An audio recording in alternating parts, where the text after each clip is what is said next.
गुरु महाराज की चरण रज अपने मस्तक पर धारण कर आज के कथा प्रसंग में हम प्रवेश करने की चेष्टा करते हैं।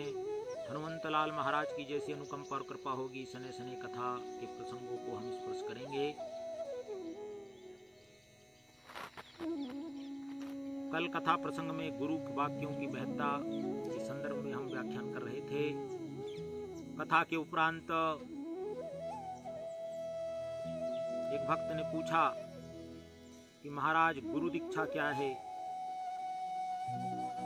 और गुरु दीक्षा हमारे भारतीय परंपरा में क्यों अनिवार्य है। तो हम सबके लिए स्मरण है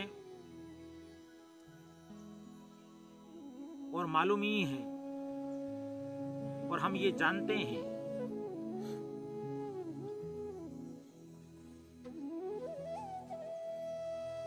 कि जो मनुष्य का स्वभाव है, मनुष्य का जो बालक है या मनुष्य है, वो दूसरों से शिक्षा प्राप्त करता है। अन्य हम प्राणियों की बात कहें तो इसके ठीक विपरीत प्राणियों में हमको लक्षण और गुण दिखाई देते हैं। बया नाम का एक पक्षी होता है। अगर उस बया नाम के पक्षी को उसकी मां के पास न रखा जाए और उसको अलग रख लिया जाए, तब भी कुछ समय के पश्चात वह उतना सुंदर ही घोंसला बनाएगा जो बया प्रजाति के पक्षी और घोंसला बनाते हैं। उसने कहीं जाना नहीं, देखा नहीं, सीखा नहीं। अभी कुछ दिन पूर्व की एक घटना मेरे स्मरण में आती है। दक्षिण अफ्रीका के जंगलों में एक भेड़िए के दल ने कुछ नवजात मानव के बच्चे उठा ले गया और देवयोग से उन भेड़ियों ने उन्हें खाया नहीं, उन्हें पाल लिया।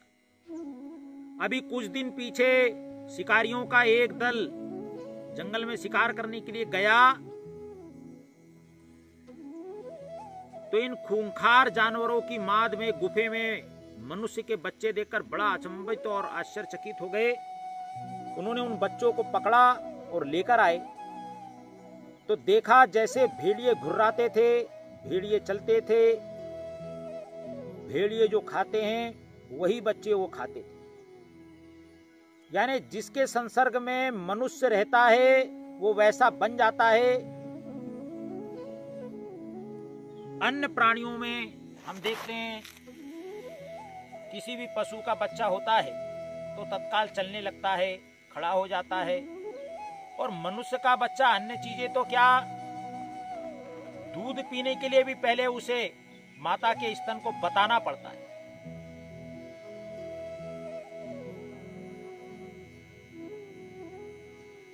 जो बच्चे जन्म से गूंगे होते हैं वो जन्म से बहरे भी होते हैं और जो बहरे होते हैं वही जन्म से गूंगे भी होते हैं। क्योंकि ये बात हमारे लिए ध्यान में है कि बच्चा पहले शब्दों को बोलते हुए सुनता है, फिर वो उसकी नकल करता है। अगर वो सुनने में असमर्थ है तो वो बोलने में भी फिर असमर्थ हो जाता है। और इसीलिए मानव का जो बच्चा है, मनुष्य जो है, वो दूसरों को देखकर सीखता है। अगर ये दूसरों को देखकर की परंपरा बंद हो जाती तो मनुष्य कृषि से, विज्ञान से, शास्त्र से, धर्म से, मर्यादा से, शिष्टाचार से वंचित रह जाता।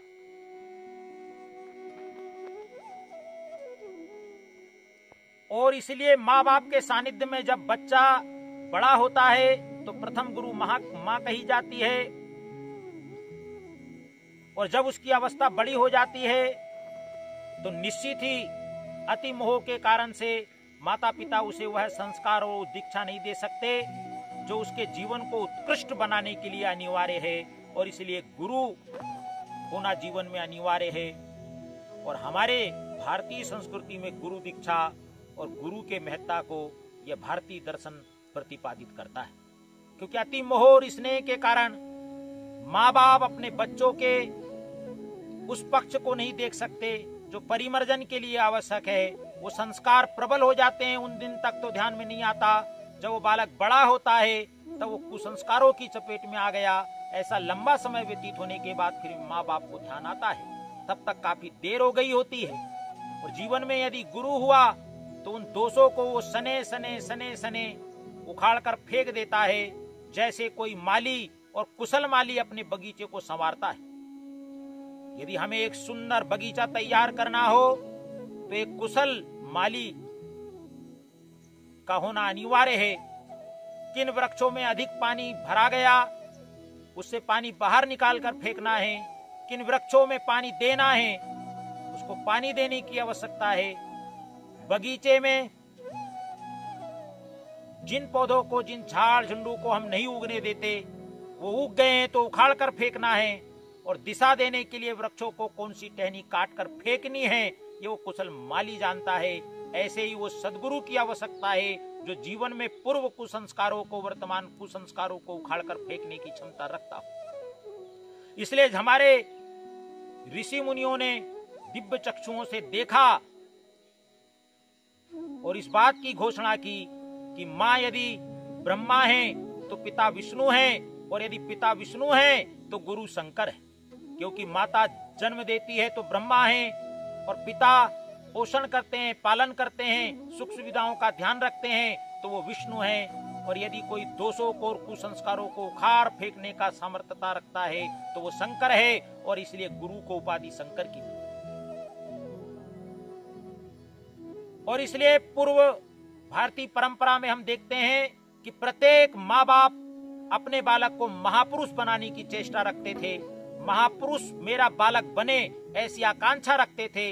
इसलिए शिक्षा की अवस्था बालक ने पाई और तुरंत उसे गुरु आश्रम में भेज दिया जाता था, और गुरु आश्रम में रहकर वो अपने अध्यापन का कार्य करता था। गुरु दीक्षा ग्रहण कर और संस्कारवान बनकर, तभी तो बड़े गर्व के साथ जब बालक अपनी शिक्षा पूर्ण कर लौटता तो बताता था अपना परिचय कि मैं फलाने आचार्य का और शिष्य हूँ, फलाने पिता का बालक हूँ और मेरा गोत्र ये। वो बड़े गर्व के साथ अपना गोत्र, अपने गुरु और अपने पिता का नाम बताकर अपना परिचय और धर्म सभाओं में, राज सभाओं में, समाज में बताता था। वह महापुरुष बनने की तरफ उसका एक पथ अग्रसर होता है। ऐसे आश्रमों में और इस व्यवस्था में ये गुरु दीक्षा है। किंतु आज वर्तमान परिवेश में ऐसे गुरु यदि मिल भी जाएं तो वो उत्तरदायित्व तो अपने कंधों पर लेने के लिए तैयार नहीं होते। कौन झंझट में पड़ेगा। और बाकी ऐसे गुरु जो केवल चरण पूजा और दक्षिणा तक सीमित हैं, ऐसे गुरुओं की भरमार देखने को मिलती है। आज हमारे बीच में ऐसे आश्रम हो जहां बच्चे संस्कारवान बने, उन्हें हमारी भारतीय परंपरा का ज्ञान हो, जो विश्व में शांति स्थापित हो सके, ऐसे संस्कृति के हम वाहक हैं, ऐसा उन्हें इस बात का बोध हो सके। इसलिए आश्रम व्यवस्था और गुरु दीक्षा की व्यवस्था थी। निगुरा करके एक बोधजनक गाली पहले दी जाती थी। अब निगुरा सुनने के लिए सब तैयार रहते हैं, उसे अपमानजनक नहीं लगता। जैसे किसी का पिता ना हो और वो बालक के लिए एक अपमानित महसूस होता है कि ये किस पिता की संतान है। ऐसे ही जन्म तो माता पिता देते हैं, लेकिन उसे मनुष्यता और श्रेष्ठ मनुष्य बनाने के लिए जो आवश्यक तत्व हैं वो गुरु देते हैं। इसलिए निगुरा जीवन में न रहते हुए गुरु करना जीवन में अनिवार्य है, ऐसा हमारे शास्त्र प्रतिपादित करते हैं। और इसलिए एक गुरु दीक्षा हमारे जीवन में, सदगुरु यदि मिल जाए तो हमें मनुष्यता प्राप्त होगी। अन्यथा तो मनुष्य जन्म से ही और शूद्र होता है, लेकिन वह एक शिष्ट, सभ्य और अपनी जिम्मेदारियों को अपने कंधे पर निर्वाह करने वाला, ऐसा यदि उसका चरित्र निर्माण हो तो जीवन में गुरु की आवश्यकता होती है। और यही गुरु दीक्षा है, यही गुरु दीक्षा है, यही गुरु दीक्षा है।